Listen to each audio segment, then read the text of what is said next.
l'avis par exemple d'Olivier Létang, qui est un homme du football que tout le monde connaît bien sûr, aujourd'hui président de Lille.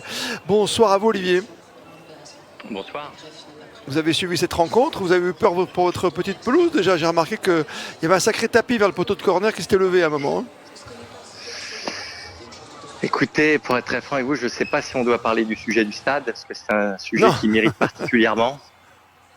Et il faudrait qu'on soit très long, parce que ce stade est un véritable désavantage concurrentiel pour le LOSC. Et je ne parle pas que de la pelouse. D'accord. On va mettre de côté, vous avez suivi la rencontre, quand même, votre sentiment, oui, mais j'aimerais bien qu'on en parle dès qu'on aura le temps, sûr. parce que c'est intéressant ce que vous venez d'annoncer sur Radio Sport. Vous avez suivi ça comme un passionné. Est-ce que, comme nous, vous êtes un petit peu déçu, vous avez compris ce qui se passe avec cette équipe de France, vous qui avez l'habitude de gérer des groupes? Alors déçu, non. Vous savez, j'ai écouté vos analyses là à l'instant, et ça m'a rappelé finalement pendant la Coupe du Monde 2018, quand on a fait un match nul en fin de poule où on n'avait pas été, je parle de football, on n'avait pas été terrible. D'accord. Le plus important, c'était de se qualifier. On s'est qualifié. Je pense que le public du nord de la France a démontré qu'il y avait une superbe ambiance au stade Pierre-Mauroy ce soir, donc ça c'est formidable. Donc c'était un vrai moment de partage et de communion, et ça c'est top, c'est formidable. Et puis après, pour le résultat sportif, je pense que ne soyons pas non plus trop exigeants. On a 2 matchs, on a 2 victoires, on va se qualifier, et puis après arriveront les matchs à qualification directe où là il faudra être très bon. Même à la maison, ça fait tellement de temps qu'on attend cette Coupe du Monde. Chez nous, on a un élan derrière, on a battu la Nouvelle-Zélande. Donc on se dit derrière, on va avoir un match avec des joueurs qui sont destinés à remplacer les autres, hein, quelque part. On se dit qu'il va y avoir un élan, qu'il va y avoir une petite flamme. Quoi. Et ce soir, on l'a pas eu, on est bien d'accord, Olivier. Oui, mais même sur moi je suis pas un expert en rugby, hein. Je suis un supporter et un fan de l'équipe de France, et j'espère que cette équipe de France, elle va nous donner beaucoup de plaisir et qu'elle va aller au bout de cette compétition. Ce serait formidable, ce serait une première. Mais si on analyse, c'est pareil. Il faut pas dire on a fait un match extraordinaire contre les All Blacks parce qu'on a joué contre des All Blacks malades. Quand on voit ce qui s'est passé une semaine avant le début de cette Coupe du Monde, où ils ont reçu une défaite qui était historique, et je crois qu'ils ont des statistiques qui sont pas top. Donc on a battu les Blacks, c'était important pour bien démarrer la Coupe du Monde, parce que ce premier match, il y a toujours un peu de nervosité. Là on a 2 matchs, 2 victoires, et encore une fois le chemin va être long, mais ça n'est jamais linéaire. Il faut pas espérer que l'équipe de France soit flamboyante à tous les matchs. Voilà, on la supporte, on est derrière elle. Ils ont gagné aujourd'hui, ils ont fait le job. Maintenant il faut se concentrer sur le prochain match, et avec des axes d'amélioration. Donc ça c'est bien. Si tout était parfait dès le départ, attention.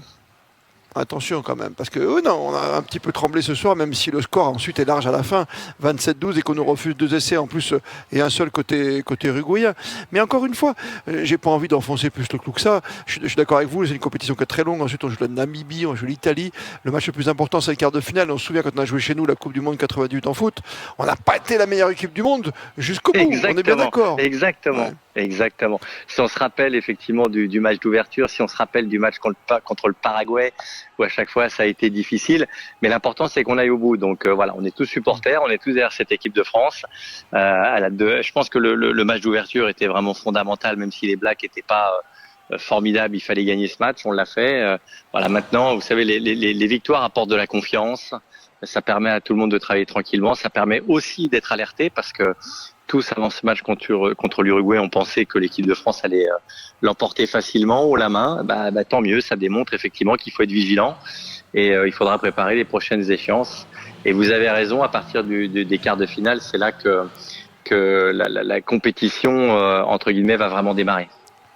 Merci d'avoir été avec nous, Olivier Létang. On parlera de votre stade, donc j'ai bien compris qu'il y avait un petit différent, mais c'est peut-être pas le moment après l'équipe de France de rugby. Il y a même un gros différent, oui, si on parle effectivement. Vous pouvez me le faire en 30 secondes, ou c'est trop de vous demander en 1 minute? Je vous laisse 1 minute pour que tout le monde nous comprenne ce soir sur Radio Sport.